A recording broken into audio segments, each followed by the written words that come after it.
Hello, everybody, and welcome to the Parishscope, the podcast that is dealing with the newsletter of St. John's Lutheran Church. I'm Pastor Chris Sansom. And I'm Case Drumis. I'm the contemporary music person at the church. Yep, the contemporary music guy. I like that you said dealing with the... you said we're the podcast dealing with the Parishscope or the newsletter. We're dealing with the news. You know what I'm saying? We're dealing with it. We some people report it. We deal with it. That's what it comes down to.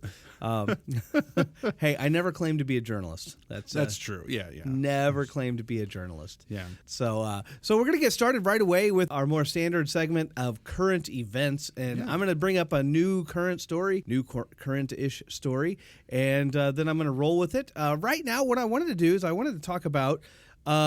Again, some of this is things that I want to handle in terms of like the big news stories of the day. But I'll be honest with you, the big news stories of the day seems to be the same thing over and over and over again. I'm actually kind of getting bored of it, and not that it's not important. It's very important stuff. It's just if I kept up with that, it would always be the same thing over and over and over again. Right. But there's some other stories that I think slip through the cracks, or when they get brought up, they can catch us off guard. And so one of them is actually, I believe it was actually our very first podcast. We talked about this movie called The Sound of Freedom. Yeah. And The Sound of Freedom surprised a lot of people, kind of came out of left field. Hollywood didn't see it coming. Did a lot of really good. It's about a man who's basically helping with human trafficking and putting a stop to it. And it's very Christian orientated. And the gentleman that played Jesus in The Passion of the Christ actually plays in this movie as well, and among other things. Well, as it comes out, one of the producers did something inappropriate. Oh, man. I know, okay. Right? Yeah. And that's exactly the way everybody thinks. Of course. And that's the way I think, too, right? Like, you're just like, you just, you know they're coming after you. Like the second you make something like this, you know they're going to come after you. And so anytime you read the headline, and the producer basically touched somebody inappropriately, an underage person inappropriately. Yeah. And they have it on camera and everything. Like, there's no dispute here that I'm aware of. Now, again, I've only read a couple different articles on this, so I don't want to sit here and pretend like I know the full depth of the story. But I think a lot of us have that same reaction, like oh, this is just terrible, and oh, now we can't watch that movie ever again. And right. And I think that's one of the reasons I actually wanted to bring that up today, because it does pose that question, right? Can we still watch the movie? Yeah, I think we can. It's a good movie. It's a good message. I think whenever we see like a lot of people that are, dare I say, like scumbags, kind of just vile people, we might want to stop and really reflect on the message that's being presented. But whenever you have like just one or two people that, oh wow, turns out that they're just vile people, or that they just did something wrong, and again, depending, I don't know the full specifics of this case, and I'm not going to go into detail anyway. Maybe this guy's a scumbag, or maybe he just did something wrong, or maybe it was an accident. I don't know. Like I said, I'm going to leave that one open for debate. People that are more interested and read about it can debate me, whatever. But I think the point of the matter is that like we can still say, oh, this is still a good movie, and this is still kind of got a worthy message for us. I think the same thing with like The Passion of the Christ. Actually, obviously shortly after that film, Mel Gibson took a nosedive and had all kinds of awful things come out about him that turned out to be a lot of them very true. Right, yeah. Spewing a bunch of hate and awful rhetoric, getting completely hammered and drunk driving. He just did some awful, awful stuff. But yet I think looking at the movie itself, I think we can all agree that The Passion of the Christ is actually a really well done film. Mm-hmm. And I think it had a really good message. But I also think that needs to work the other way too, right? Sometimes a film gives us a very uncomfortable truth, and yet one or two of the people on it are just scumbags. Well, okay. Again, we have to ask the question, is that reflected in the film? Because if it is reflected in the film, then that does make it kind of a bad film. We shouldn't watch it. Even if it's something slight. And see, I think this is one of those things too. I love have you ever heard of the Skit Guys? The Skit? No, I haven't heard of the Skit, guys. Oh my goodness gracious! What's this? Oh, okay. So there's these two guys, and they have skits. They go to like conferences and stuff like that, big like youth conferences and things like that. They actually have a movie out. I forget the name of it though. Bummer. But anyway, they're hilarious. They have these like little skits that kind of go along with like some of their like theological presentation. They kind of goof off. They they have these fun skits, but they have this one. It's called Poop Brownies. Okay. And my son would already be on the floor laughing just from the title. Okay, yeah. So the idea is that this guy wants to give this other gentleman a thing of brownies, and he goes, yeah, but there's some poop in there. Like, well, how much poop? Well, not much poop. It's just a little bit of poop. Don't worry, it's just a little bit of poop. It's not a lot of poop. It's a little bit of poop. And as it kind of goes on, the point basically comes out that there's no such thing as just a little bit of bad theology. Like, you can't just read the Bible just a little bit wrong and it's okay. Like, it doesn't work that way. Right. And I think the same thing should be upheld in some of the values that we have with our movies. Like, if it's giving an off message, even if it's a little bit, sometimes those little bits add up. And we need to, I think, be aware of that. But it does bring to light a lot of the things that we're sticking in front of us. Is it okay? I think from a cultural standpoint, there's a lot of work that's been done to normalize a lot of things that are just awful and sinful. Yeah. Well, I think it's also hard because depending on the person and how well, like, I'll be on, like, this is a little bit of a left turn here, but I have not watched a Will Smith movie since the Oscar slap thing happened. There's something about it that I'm like, the fact that someone could go up there, assault somebody, and then walk away and nobody was like, this guy needs to leave. Like, nobody cared. They're just like, oh, he can do whatever he wants. He's Will Smith. Yeah. And it's like, that's not okay. And for me personally, it's like, I just really don't want to watch his movies anymore. Yeah. And now there's some people who might, I mean, there are obviously people who still watch his movies and whatever's still coming out, but, and I'm not hating on them for doing that, but there's something for me, I don't know, just for me personally, I just can't watch it. But I think there's a difference with a movie with a really good message and just watching, Hitched, so. Yeah. Hitched? Yeah. Hitch, I think is. Yeah. It's just like, I'd rather watch something else, because it doesn't really have a wholesome message or anything about it. So. Well, but I think there is something else to be said though too. Like, as I'm making this point, I realize like some people might have like been putting two and two together and realizing that like I'm almost making an argument that you can never watch a film or a show or anything that has anything wrong with it ever. Right. And I guess maybe it might sound like that, but that's not quite what I'm saying. I think part of what I'm saying is that I think a lot of these films and stuff have issues. They have things wrong with them, and some we can identify and some we can't. And I think there's something about putting things in front of us and trying to maybe watch wholesome things. Does that mean everything you watch is wholesome and moralistic and has a great not necessarily, but I would say everything to some degree has a message of some kind, and that message can be discussed. Right. But I think that's one of the dangers of just the small things. Because a lot of times what we see, especially, and again, I hate to see that I kind of hate to say I kick a dead horse, but like, this is kind of like one of the problems that I have with like Christian cinemas, because sometimes it's like they don't have major things wrong, but they have little things wrong. Right. But do I sit there and talk about all these little things, or do I watch something else and then say, look, there's that major thing? That's easy to talk about. It's huge. It's major. It's obvious. Yeah. And so it kind of does break into that question, like what should we watch as Christians versus what should we not watch? Yeah. And I think that's a great question. It is a great question. And you know what? Just not to cut you off, but this is crazy because we don't tell each other what we're going to talk about. No, we don't. The question I was going to ask you today is about the whole passage or phrase, I can't remember, that is, be in the world but not of it.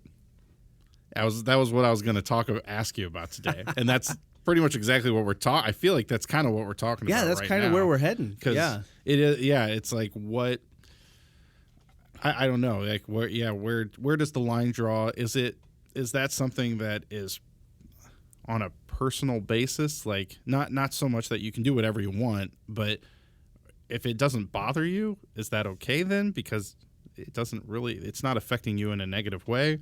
When if there's other people who they watch something and it really puts them in a bad place, they need to stop watching that stuff. That's kind of that's actually a really good point, because I think that's where a lot of this actually does go. So, one of the debates that I've seen take place, especially with, again, well-meaning good Christians, has to do with, when Paul says, I can be anything or anybody, for everybody, for the Word of God. I'm trying to think of the specific verse. I'm obviously paraphrasing. Oh, man. And I'm doing a terrible job paraphrasing too, mind you. But basically, I can do all things. Not just I can do all things, but I can become all things for those people. And the question becomes like, what should we as Christians do, and what should we give up, and what should we not give up? Mm-hmm. And then on top of that, like, how much can I sacrifice, right. For that sake? And I think, to be honest with you, right before I came in here, I talked about how we should have a video camera. And I know you don't drink beer, but I said I should get a beer up in here. And this is actually a perfect example. Yeah. Like, so as a Christian, there are going to be times whenever it's okay for me to drink beer, and then there's going to be times where it's not okay. Mm-hmm. And the question is, when is it okay? When is it not okay? And we can add different scenarios. Like, let's say funerals. No. Depends on the crowd. If you're working or not. If I'm working or not. That was very good. I really like that. Oh, good. Yeah, I'm glad. But no, but like it's like let's say I'm in a room, or I'm hanging out with somebody who is a teetotaler. Right? They firmly believe that nobody should ever drink ever. Mm. Can I have a beer around that person? And I hate to say, I mean, again, it depends. Like on the one hand, I'm not going to go out of my way to offend somebody, to make somebody mad. Right. Or whatever it may be. But if the argument is based off of, I should never drink ever, that's not necessarily what the Bible says. And so therefore, I'm going to have a beer. I mean, I hate to say it, but that's just true. But now what if, on the other side of things, we have somebody who is like a recovering alcoholic? Yeah, right. And they're afraid that even the smell of something like that might set them off. Well, I'm not going to drink. I'm just not going to drink around them. And that's perfectly fine. They have a weakness, and that weakness might cause them to go down a rabbit hole that they don't really want to go down. Yeah. They're trying to avoid it. They need my encouragement. They need my help. They don't need me to sit there and like instigate something in front of them. And so that's kind of usually a lot of times the way I kind of that's kind of the way I look at this and kind of judge this. And again, the same thing kind of comes with, I think, the movies and stuff like that. Like you're right. So is it something that is going to cause you to stumble? Mm-hmm. Because if it's something that's going to cause you to stumble, you shouldn't be putting it in front of your eyes. Yeah. Is it something that's not necessarily going to cause you to stumble, but maybe is just not necessarily good for you? That's an interesting question. And I think maybe we can say, well, okay, if it's not really good for me, maybe I shouldn't be watching it either. And then we can even go a step further and say, well, what if something is maybe not necessarily a good production, but it could spark some good conversation, could spark some good thought. And to be honest with you, as a Christian, we shouldn't be closed-minded. And we do need to realize, like, there is a whole world out there that thinks wildly different than we do. Right. And we're not going to be effective at evangelizing to that world unless we understand kind of where they're coming from. Yeah. I feel very strongly about that too. And we're not gonna get that. We're not gonna get that by basically living in a bubble. Mm-hmm. And so, kind of to bring it all the way back around. Yeah. I think The Sound of Freedom, from what I understand, I haven't seen it yet, is still a good movie that we should watch. But we need to be wary. Did this producer somehow find a way to insert messages that are unhealthy or unhelpful? And if they are, at the very least, it's a good chance to maybe talk about some of those things. Yeah. And I think that's maybe a good way. Like, even when we think about how we deal with the rest of the world, I think that's kind of how we do it. We're not, as a Christian, again, trying to kind of bringing up that beer thing again. Yeah. You just always talk about beer. I mean, I think you have a problem. Just constantly. That's what happens when you brew your own beer, which is what I do for fun. But you know the problem with brewing your own beer is, don't you? What's that? Like, I drink beer, but I don't drink that much beer. So you make way too much. Kind of, yeah. And that's where we plug the Harvest Party coming up. We'll get to that in church chatter. We're going to get to that church chatter at the Harvest Fest. But I mean, again, the whole beer thing is a great way to kind of illustrate that. Like, is it okay for the Christian to drink beer? Absolutely. Is it okay for the Christian to get absolutely positively smashed? No. The Bible is pretty much like, don't do that. Now, does that mean that, you're at a gathering and you're just in a really good place and you're in a good mood and you accidentally drink too much? It happens. It's sinful, but, your sins are forgiven. You didn't do it on purpose. You didn't go out of your way going, I'm going to get hammered. Yeah. Like, but it happens. But at the same time, like, this is kind of the poise of the Christian, right? You can drink beer, but you have limits. Yeah. You have those. And the other thing, too, is if there's another Christian around you that is weaker, don't do it. Don't cause your brother to stumble. Don't cause your brother or sister to stumble. Look out for them. Don't look out for them to adhere to false theology. Mm-hmm. I mean, don't get me wrong. Don't be a jerk either. Right. Well, that's that. If we could just wrap up being a Christian in general, it's like do the right thing, but don't be a jerk. That's. I mean, for the most part, yeah. Let's just be good people, like we're supposed to be. Yeah. Yeah. So I think that's a good way to maybe apply some of those principles. But now I've taken up your verse. I took up your time. So do you have any more? Well, more questions or more on this? Yeah. Well, the only thing I was going to say that one of the things that came to my mind when we talk about being in the world or be in the world but not of it or whatever is that, like, this is a real example. I had someone one time who told me they cannot listen to classic rock music. They said they really can't listen to it because it puts them in a really bad place and they start thinking things they don't want to think, and they just have to only listen to Christian music. And okay, that's which I'm just going to say I'm a music lover. I love music. So I'm going to listen. I mean, there's a lot of other music out there that really isn't in the Christian world at all that has great melody lines, great musical things musically that are great to learn about and find out. Well, sure, yeah. And so I think but I understand if the only value they see in it are the lyrics, and that's the only thing they can really focus on, and it's like they're talking about drugs, sex, and rock and roll and stuff. If that puts them in a bad place, okay, yeah, you shouldn't listen to that then. Yeah. But then I was also going to say that in my band, I've had a person at one point who they were starting to find like problems with every song we had, like Don't Stop Believing. Well, Journey has a lot of like really, like the members of that band have had some really crazy political things or whatever, which I know nothing about. But yeah, we said that.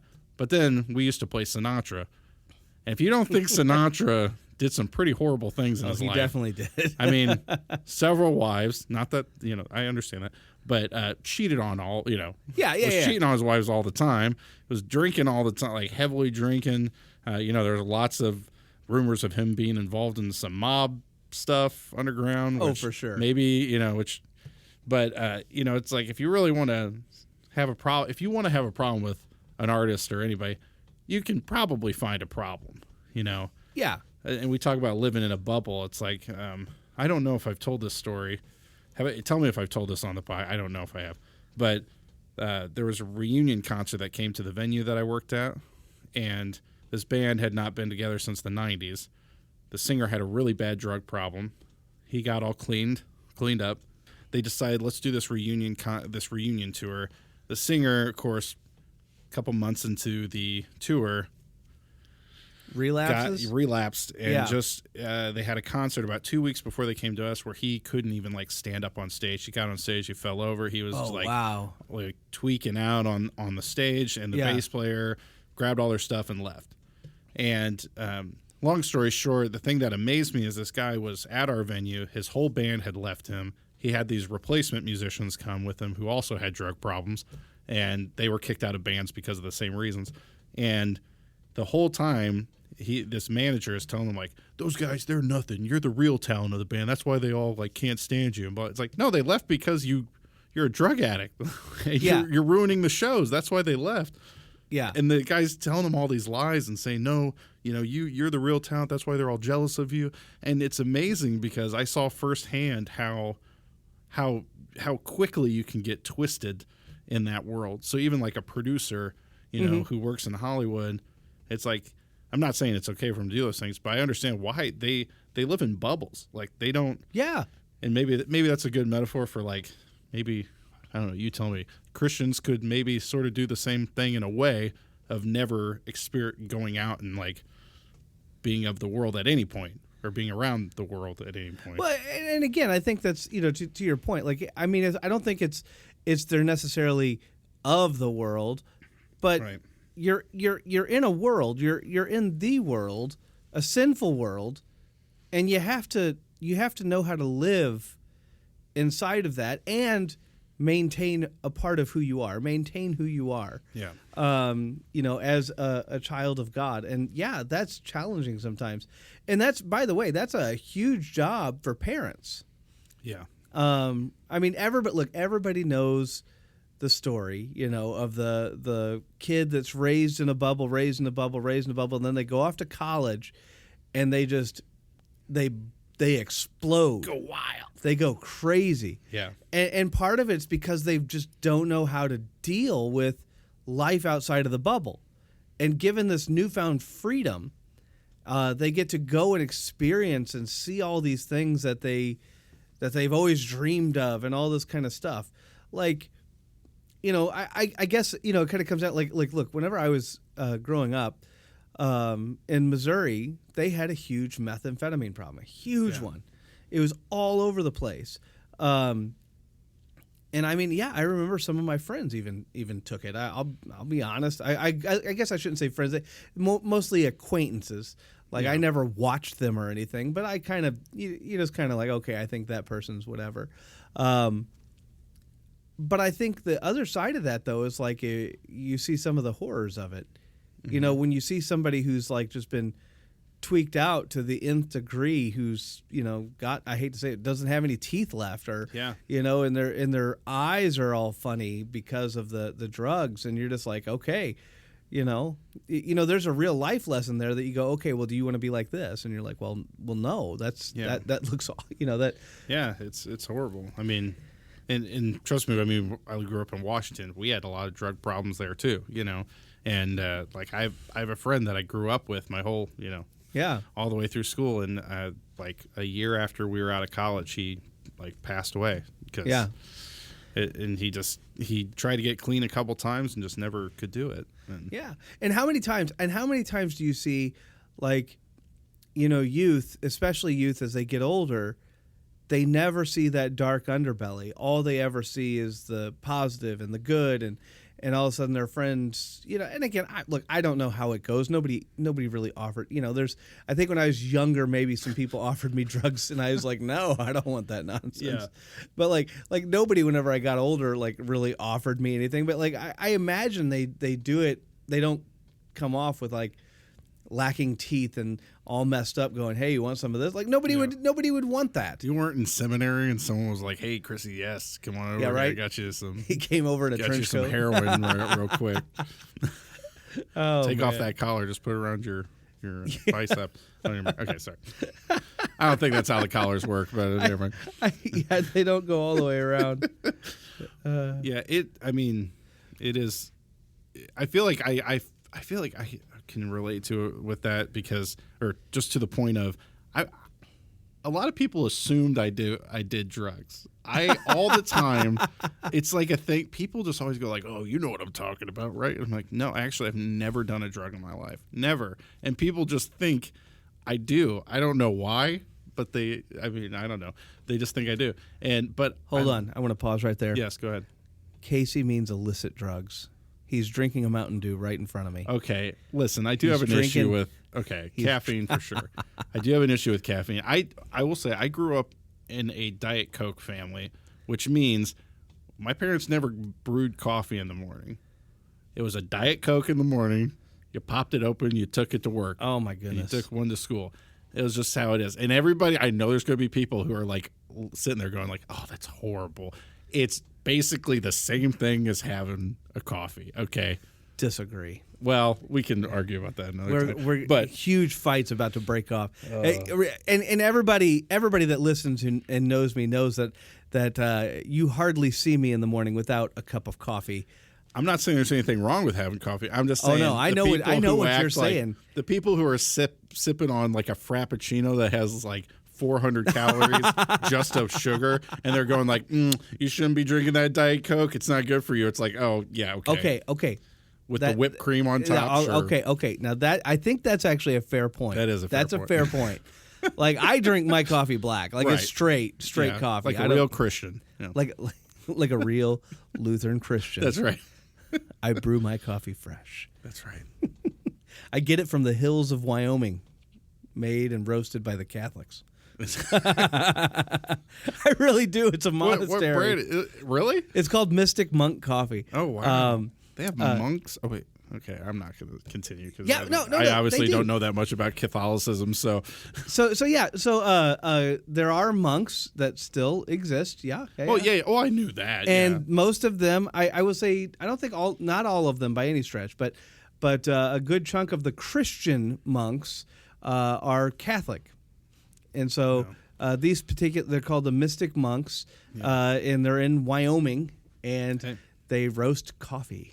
And they get their coffee beans shipped into them. And I read all about this a long time ago. Somebody down there grows them, and it was like the family member of one of the guys that was actually in the monastery. Oh, yeah. And so it's all like interconnected, like where they get their beans and all that kind of stuff. I'll be honest. So there's kind of a coffee story. Like first of all, I think everybody should realize I drink Maxwell House like 5 days a week. It is only Sunday mornings that I break out you treat yourself a little bit. It's the fancy coffee. Yeah. And if you go to the Bible study that goes in the meeting room, I also am their supplier. I supply the coffee there. And so for instance, this last week it was amaretto, the flavored kind of coffee beans roasted and all that. But whenever I first started this, so long story long, we're going to go way back. This is all Matt Quartz's fault. Our DCE, Matt Quartz. Okay. He was the coffee connoisseur. That man just loved coffee. Yeah. And he bought all the stuff or had all the stuff or whatever it was and brought it into the church office. And every now and again, he would make a really nice, pot of coffee. Right. Not often, but every now and again. 9 times out of 10, it was horrible. But no, he just wouldn't make it. We'd bring, I'd have my stuff at home, my Maxwell House or whatever.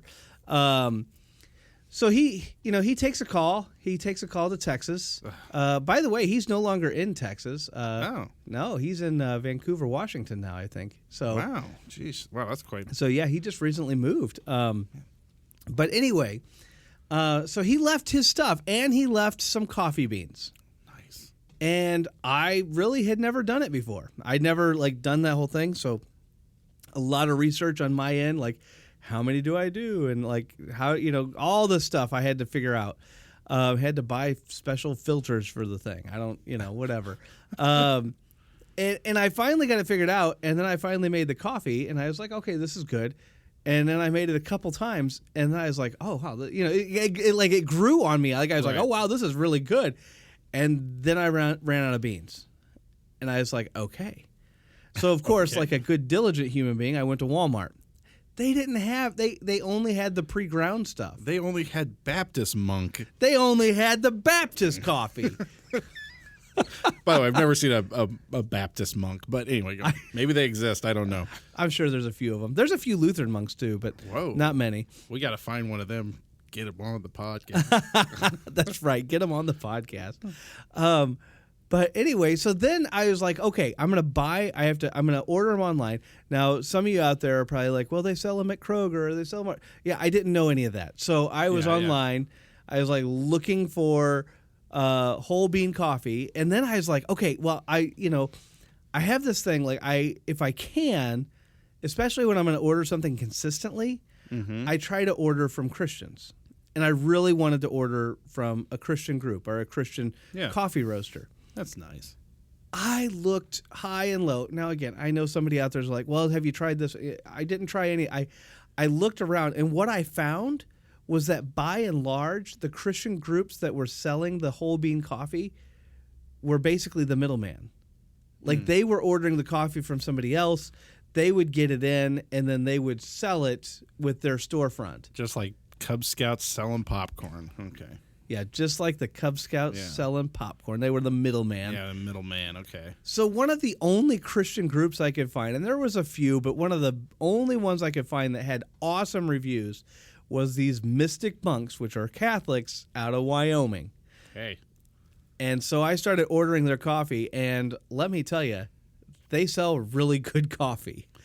I mean that, Mystic Monks? If anybody knows them or wants to contact them, we'll start doing If you would like to sponsor this podcast, we'll talk about coffee every solitary week. If that's what. Yeah. We'll brew a pot, and I'll try it for the first time on the podcast. We'll have a special Taylor Swift section, and we'll talk about Taylor Swift and drink Mystic Monk coffee. Yeah, it'll be awesome.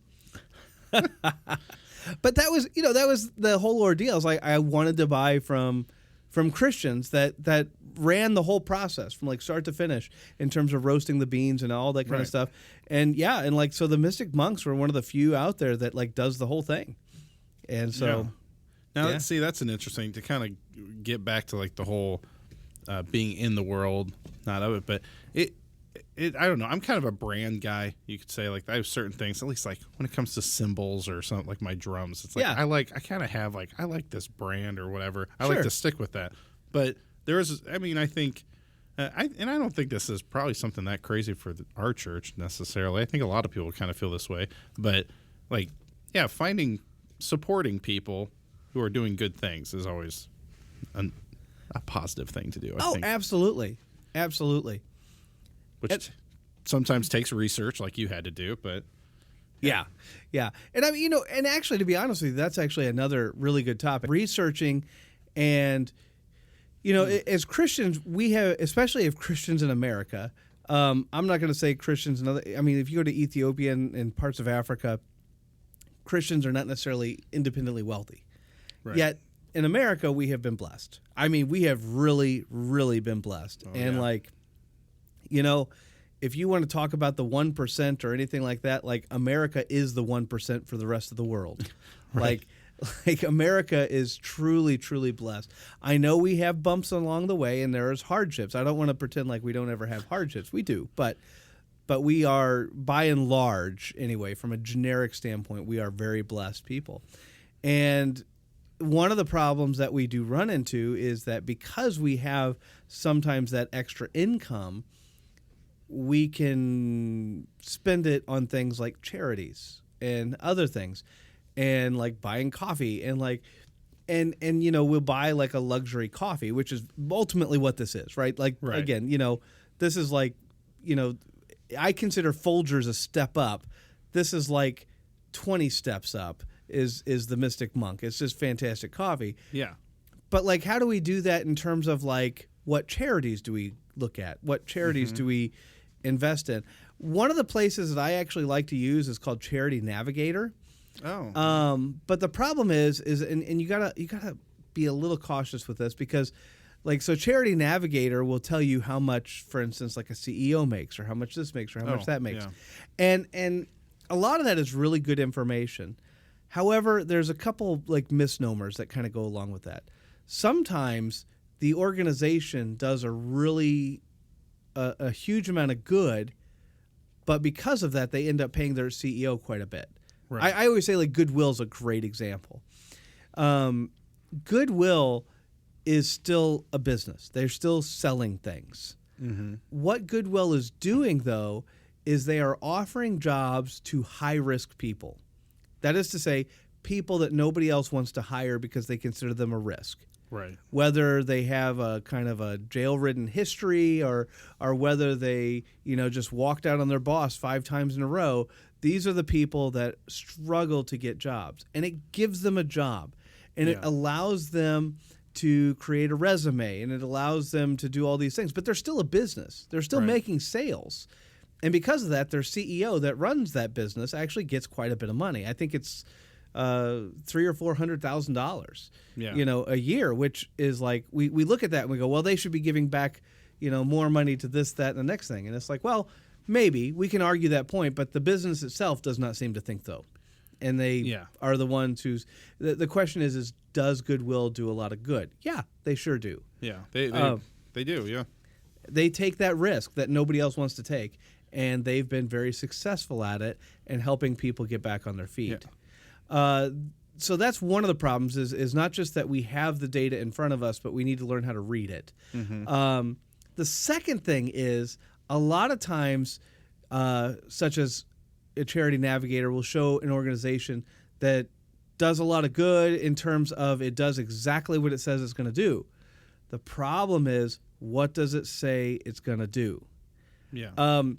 And I'm about to make, again, what is this? What do we call this? Unpopular opinions? Oh, yes. I'm gonna make everybody mad. One of I won't say the worst, but one of the maybe the slightly more negative ones is actually Susan G.B. Komen. Okay. If you know breast cancer research, they got pink everywhere. Yes. Their main purpose as an organization is to make people aware of breast cancer and breast cancer research. Mm-hmm. That's their goal. Yes. Only 21% of, if you gave them $1, only 21 cents would go to actual breast cancer research. Yeah. It's not a lot. Because, and again, that's not a strike on them. As an organization, they are doing exactly what they are designed to do, which is to make, they are there to make you aware. Yep. Which is why they put pink on all the jerseys and they got ribbons everywhere, because they want to make you aware of the situation that's going on. But they are not funding research, at least not in the numbers. You can find other organizations. If you want to fund the research, go to other organizations that actually delve into the research, and you can actually give of your money there. But you have to be careful of it. This happened years and years ago. I want to say like 2010, 2011. Mm-hmm. There was this film that came out. It was like 30, 40 minutes long. And it told the story of this guy just doing all these awful things in like South Africa.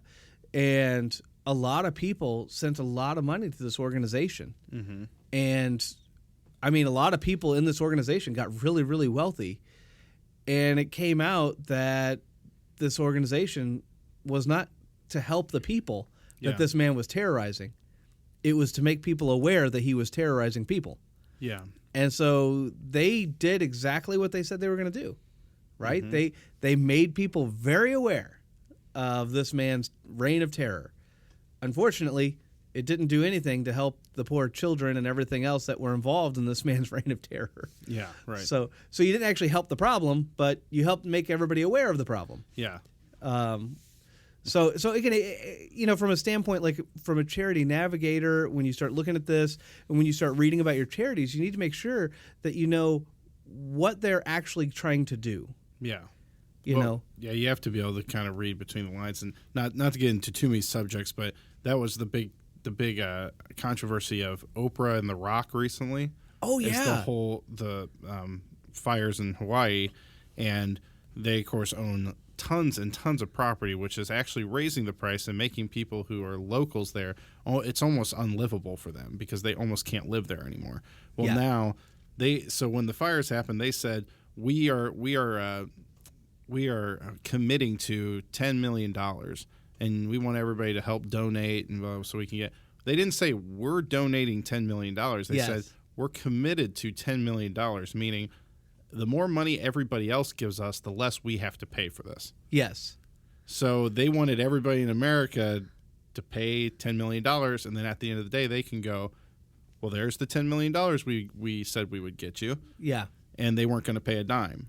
And then, but with the internet's kind of an amazing place. Yeah. People, figured that out pretty quickly, and everybody just started really ripping them apart and saying, like, no one donate to these people because they said they're going to give $10 million.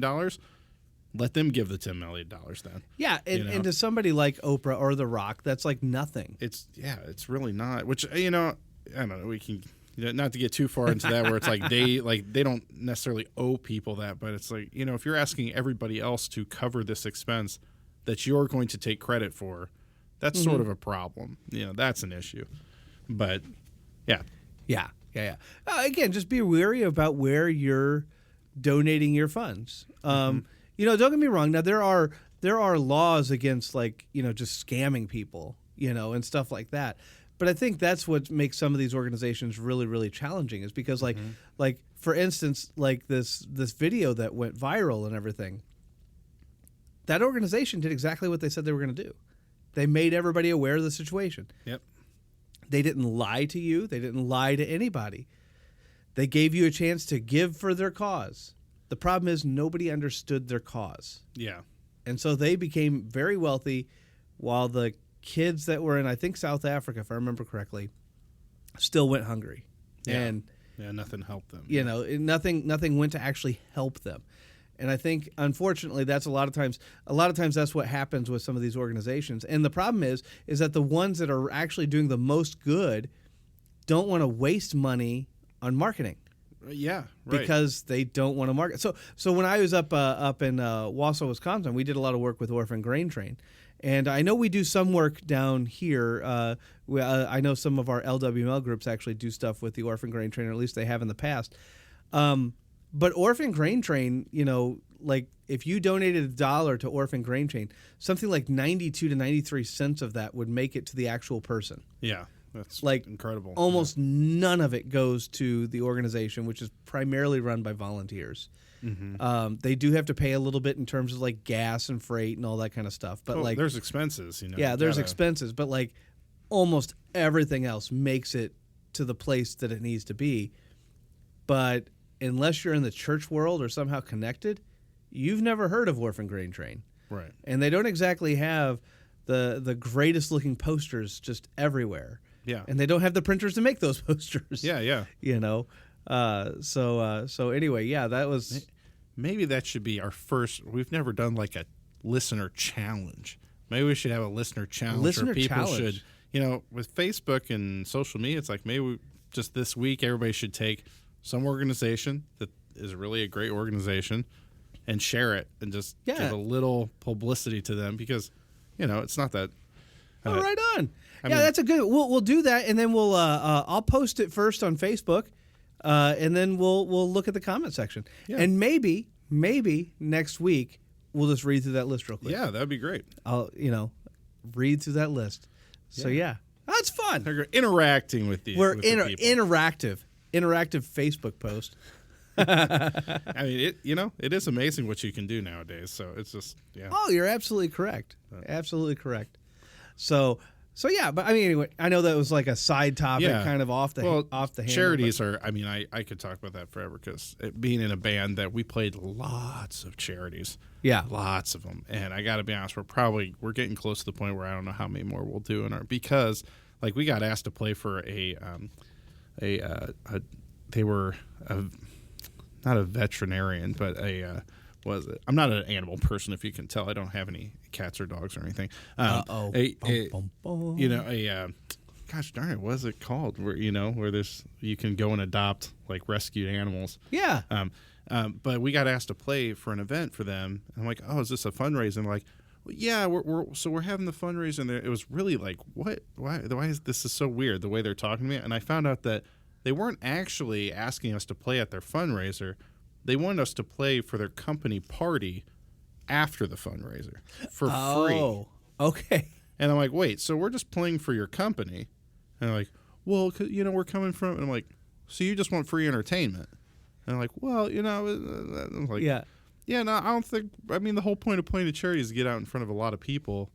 Like, I mean, really for bands, that's kind of the point of it. Sure. There's a mutual, there's a mutual win, yeah. And so I was like, we're not going to do that because we're just playing for, like, you guys are still a company to a degree. Like, you guys are employees and you just want a free band. Yeah. Like, that's pretty slimy. And they're like, well, no, that's not what we were trying to do. I'm like, that's exactly what you're trying to do. What are you talking about? How is that not what you were trying to do? And so, I've had several run-ins like that many times. Yeah.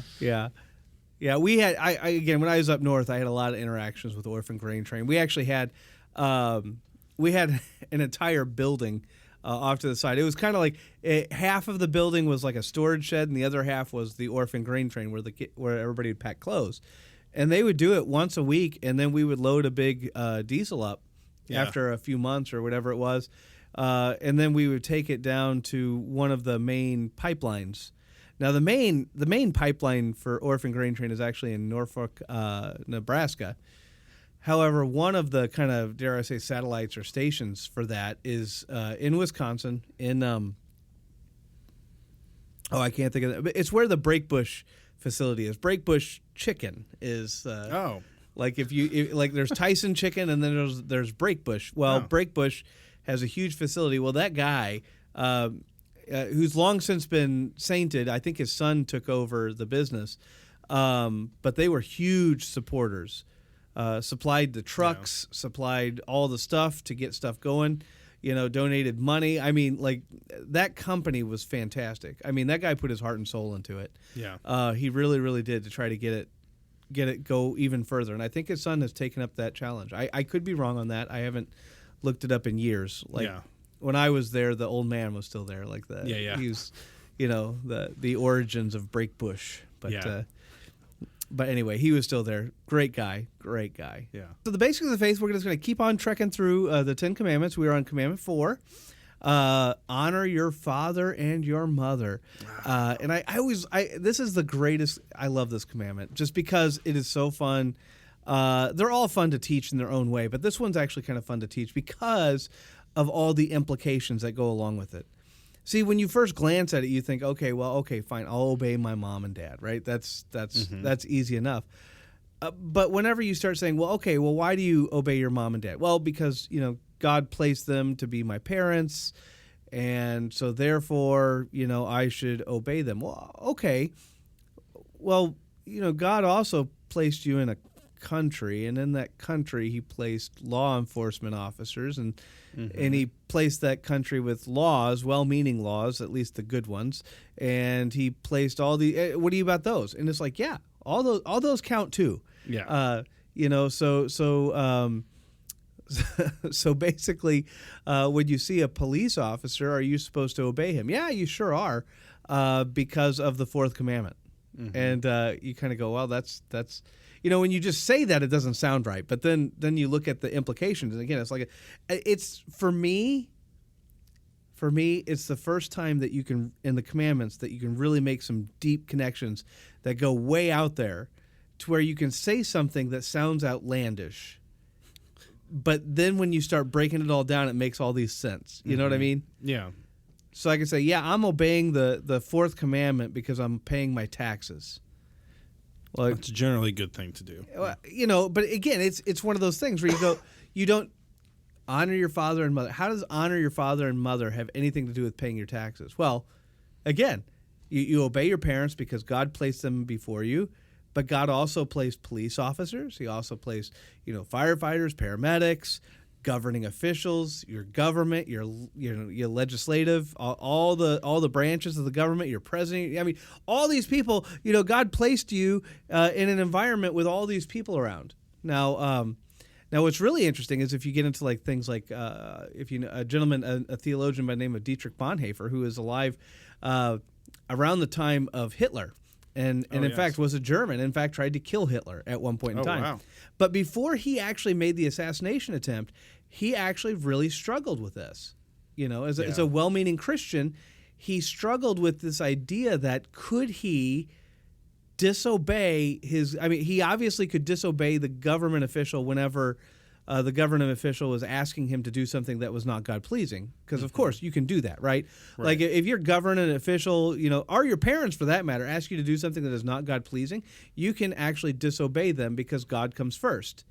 However, he really struggled with, can I then have an assassination attempt for my leader? Because God placed this man ahead of me. And he really struggled with whether or not he could assassinate Hitler. He eventually came down to the conclusion that he could because this man was so evil and vile, and that it would actually lessen evil in essence to take him out. You can read more about like his full thoughts on this in like Life Together and the cost of discipleship, but yeah, he eventually did. He gets caught. The assassination attempt obviously fails. Yeah. He gets thrown in the concentration camp and he dies. Yeah. So, that's Dietrich Bonhoeffer for you. That's kind of his like life story. But again, I think the interesting thing about it is like when you read his like story about this, he talks about the struggle he had with whether or not he could actually do this. And I think for most of us, we'd say, well, it's Hitler. You try to kill Hitler. Like, he is just an evil, vile person. But that's easy to see now, especially. Yeah, I mean, it's you're right. It's easy to see now, but it's also easy to say whenever you don't. Well, like, if you're going to take God's word seriously and you're going to say, okay, God put me in this environment with this vile human being, like, can I know I can disobey him, but can I actually try to kill him? Is that murder? Or is that, doing something, you know what I mean? Like, that's actually a good struggle, like, that he had. So, well, it's kind of like, I mean, everybody, they always talk about, like, why didn't the United States get involved in World War II earlier and, like, help? Well, it's easy to say that now. Yeah. But, and a lot of people, they didn't even know concentration camps were happening until after the war, and they were going through, like, cleaning stuff up and found these places and was like, what is this? And so it's easy to say that now, and it's like you kind of look at like the Ukraine war right now. It's like there's some people who are like, why aren't we getting involved? And it's like, well, I don't know if we should. It's like, we're not really sure we should get involved, and then maybe in 20 years there might be some overwhelming thing we find out that's like, well, why didn't we get involved? But it's easy to say that then. It's not easy to say that now, Oh, absolutely. Have you ever watched, just a quick question, have you ever watched the videos of, like, the people, like, I think it's, like, by Auschwitz, like, that lived by there, that had no idea what was going on? Yeah, and they just, have you ever seen the video of them, like, the soldiers actually took them through the camp? No, I've never seen that. There's this video, and it doesn't show them going through the camp. I have to see if I can find it. But it shows them going to the camp, and it shows them coming back. Oh, wow. And when they're going to the camp, they have no idea. They're all happy and cheerful, and they're just skipping around, and they're just like, yeah, this is going to be great. When they're coming back, there is a whole mood change, very somber. You can tell that they had no idea. Yeah. I mean, here they were like right next door, and they had no idea. Yeah. Like they were, I mean, again, I don't know. Maybe they were a few miles away. But the point is they had no idea what was going on right there. Yeah, right. Right in their backyard. Yeah. Which, is, I guess, a good, bringing it all the way back to the beginning. It's like sometimes we don't know what's going on with a project or with whatever. And it's hard to always know. It's easy. Well, I mean, even and I mean, again, I don't want to be a conspiracy theorist or anything, but like even in our own country, I remember when I was in college, one of the things that we had to do is we had to read original source material, and in our case, some of the documents that were becoming declassified at that time were the Cuban Missile Crisis. Oh yeah. And so I got these books, and I still have them somewhere in my library in my basement, but like they're books that are the primary sources for the Cuban Missile Crisis. And the first thing I will tell you is this.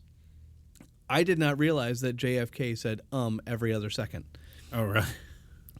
he said but he was so good looking, no one would care, But you could, depending on how you want to read it, he's like, boy, that's, you could tell, again, he was dealing with a heavy topic. Right. But he's just, you're like, I've heard his speeches. He never goes, but he does a lot, or did a lot.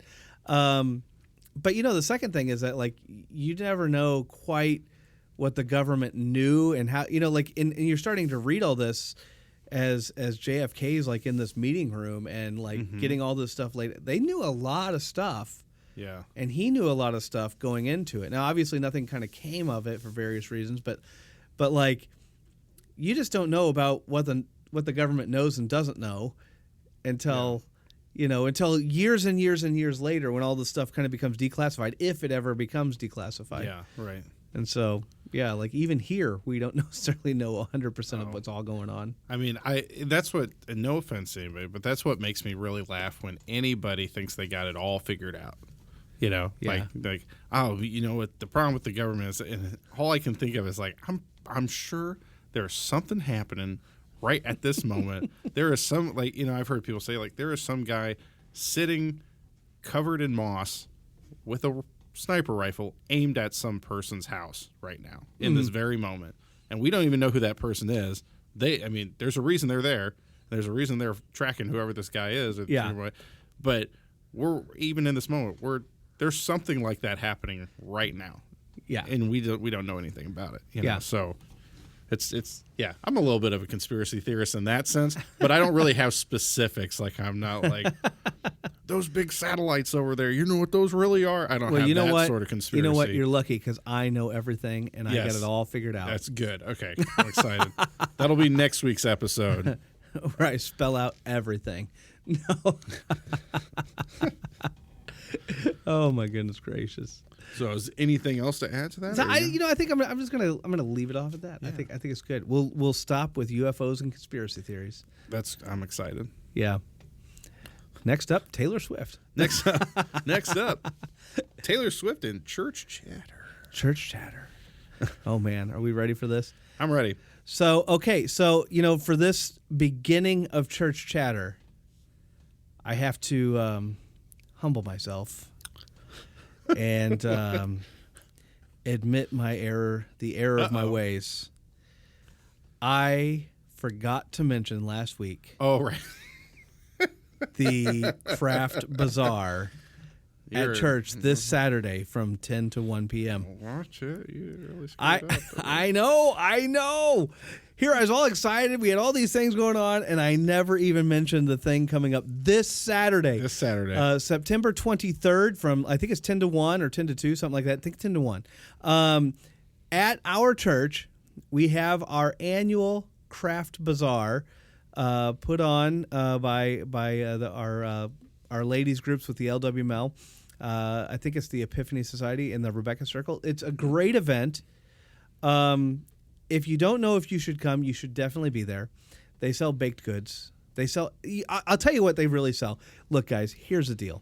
I'm going to let you in on a little secret. If you are listening to this and you've never been to the craft bazaar, there's all kinds of things. There's pecan pies, there's pumpkin pie, whatever. They got all kinds of great stuff. You've had that stuff before. You've had all that before. And don't get me wrong, it might just be the best stuff that you've ever had. I'm not saying it's not, because it's all phenomenal. It's all phenomenal. But there is one thing that sets it aside from everything else. Yeah. Noodles. Noodles. That is not the word I thought you were going to say. I know. Nobody ever thinks that it's that. But trust me, guys, go there, buy 2 bags of noodles or 5 bags of noodles if you can. What type of noodles are they? They are the perfect noodles for chicken noodle soup. Okay. They're like linguine noodles, except for they're short ones. Okay. And they're in bags. They're handmade. Handmade. Yeah. I'm not joking. These ladies are all over the basement. They They mix all the dough, and then they run it through they actually have all the noodle press and all that kind of I don't know what it's called. Not a noodle roller. I actually have one at my own house. At my own house, I have one. You know how to use it. You don't know the name, but you know how to use it, right? That's what's important. But yeah, they roll out their own noodles, and then they actually dry them and break them and put them in bags, and it's perfect. It is some of the best noodles on the planet Earth. They are phenomenal. Okay, so this is happening at the church? At church. On Saturday? On Saturday. Do you know what time? 10 to 1. 10 to 1 on Saturday. I'm saying 10 to 1. It might actually be 10 to 2. Now I'm afraid it's 10 to 2. I know. I don't double check. We're double checking. We are double checking. We're leaving this in. Right. That's right. Because we want to make sure that we are double checking. People know we're really making sure. Now. I'm still just baffled that you said noodles, but I'm excited now. Now, I have to be honest. If you said like they're cinnamon rolls, I'd be like, yeah, okay, they probably have good cinnamon rolls. The fact that you said noodles is so like out of left field for me that I'm like, I think I need to go get some of these noodles. Yeah, you should go get the noodles. Okay. 10 a.m. to 1 p.m. 10 a.m. to 1 p.m. So 10 to 1. You're right. I was correct. So that is our fall bazaar. We look forward to it. It's awesome. It's fantastic. Then on Sunday, we have our Consecration Sunday, where we talk about things like stewardship and the like, but we also get to have this great meal afterwards. Great meal. Mm-hmm. Fried chicken this year. It's phenomenal. We're looking forward to that. And then let's see, boy, we got so much stuff. LWML Sunday's coming up on October 15th. That Sunday. I was making sure whether I should wear purple this week or it's a little ways away. Okay. It's not this week. It's a couple weeks. October 15th is the purple. October 15th. Okay. And then of course towards the end of the month, October 29th, Reformation Sunday and Harvest Fest. Harvest Fest. We love Harvest Fest. Kids get to make their own butters. Hopefully we'll have pumpkins and stuff there. I actually was working in my garage today, and I actually got my cider press down. So we're getting ready. We're gearing up now, boy. Press. It's going to be awesome. So super excited about all of that. So yeah, we just have a lot of stuff going on. Yeah. We have a lot of stuff coming up. Lot to look forward to at church, and that's actually kind of what's going on at church. We're still we're gonna, of course, all our Sunday school and confirmation, all that's still going. Still time to get in if you'd like to get involved with that. We still have plenty of room for again, confirmation or Sunday school. Sunday school goes from pre-K all the way up through 5th grade, and then starting in 6th grade, we have some of our confirmation classes. Yeah. And that goes 6th grade through 8th grade, and we also have some high school and adult classes. 2 adult classes every Sunday. Yeah. And if you go to Jim's class, the one in the meeting room, coffee. Mystic Monk coffee. Yeah, like I said, this last week the flavor was amaretto, and it was super delicious. I'm waiting. So I know I'm getting off topic. We're back on the coffee train. Here we go. Hey, This is why I don't do. This is why I just drink a Diet Mountain Dew in the morning, and it's over. I'm just no, just kidding. Yeah. Well, I'm sorry, but you said coffee, and I'm a coffee guy. Yeah, now. I know. I'm a huge coffee. One of my favorite ones, and I always wait for it. I don't think it's in season yet. I haven't actually, to be honest, I haven't been to their website in a while because I always end up buying more coffee. And all you got to do is if you're ever in church and you go in the copy room, like off in the corner, you can see like all my coffee. I already have too much, but yeah. So I try to avoid their website at all costs, but. They have this one called Snickering Monk Candy Bar. Whoa. And it kind of has like this Snickers flavor to it, and I love it. Oh my goodness, do I love it. I've actually heard you mention that before. Yeah, it's one of my favorites. So they also have Jingle Bell Java for Christmas time. Oh, now that's fun. Can I tell you a quick this is one of the most embarrassing moments in my life. So let's tell it to everybody. I might as well. I mean, my sister will be so happy. I'm not a coffee person, as you know, so I don't order coffee. But this is before. My sister came back. She was in basic training. She was back for around the Christmas time for like a couple weeks, and then went to Seattle. But we went up to Dunkin' Donuts here in Pekin, of course, and she goes, they have this special. It's called the Fa La La Latte. And I was like, you got to be joking, right? And she's like, no, I'm not kidding. And I'm like, please don't make me say this. And she's like, no, seriously, it's like they're one of their like seasonal things. Yeah. I'm like, yeah, okay. So of course we pull up and I go, can I get a fa la la latte? And my sister just, you hear from the back of the van, because we have a minivan, cackling, laughing so hard. And the person the ordering person goes, a what? And I'm like, you gotta be. And then I'm yelling at my sister going, what do you want? What do you want? And she's just laughing, and the person, of course, is waiting for me to order. Yeah. And I'm like, I'm going to drive out of this like lane if you don't tell me what you want. And then she's like, okay, I want like a latte. Just give me a latte. And I was so mad because I hate ordering in general, especially for other people. It's hard when people are like yelling stuff at me. Anyway, that was embarrassing. But the Mystic Monks will never do you wrong. They'll never do you wrong. Their Jingle Bell Java is whole bean flavored coffee. Java. It's called Jingle Bell Java. We gotta get a deal going with them or something. Because this is like we've promoted them this whole episode. Basically. The whole episode has been all about, and now sponsored by Mystic Monk Coffee and the letter 7. That's always the number 7 too. It's always got to be 7. Actually, I said the letter 7 on purpose. Oh, you said letter 7? Oh, I said the letter 7. That's no problem for me because my brain is dyslexic. So no, it takes whatever I think it. I wanted to see if you'd catch it actually. Yeah, man, what did my shoot? I'll have to look up what it said. Oh no! So my daughter had a book in the car, and she's 1.5, and it said the book title was On Vacation, and my brain, because I'm like kind of dyslexic, I looked at it and I thought it said ovulation, and I'm like, what? What is this book? And then I looked at it. Oh, On Vacation. Oh my gosh! And I mean, seriously, it freaked me out. Yeah, my 1.5-year-old daughter doesn't need to be reading a book about ovulation. The books are putting it in libraries these days. Yeah, but I will say that the two words were very close together. It was like there was barely a space between the two. But anyway, that was my. But yeah, no. Now they've given all my fun. Yeah, well, that last bit was a shout out to Sesame Street, everybody. That's right, everybody. Oh man. Well, guys, I hate to say this. I always hate it. It's the worst part of the show, but I hate to say it, but I think it's time to wrap up. And with that, I hope this podcast finds all of you well. And God's blessings to all of you, and we'll hear from you next week. All right. Bye. Bye.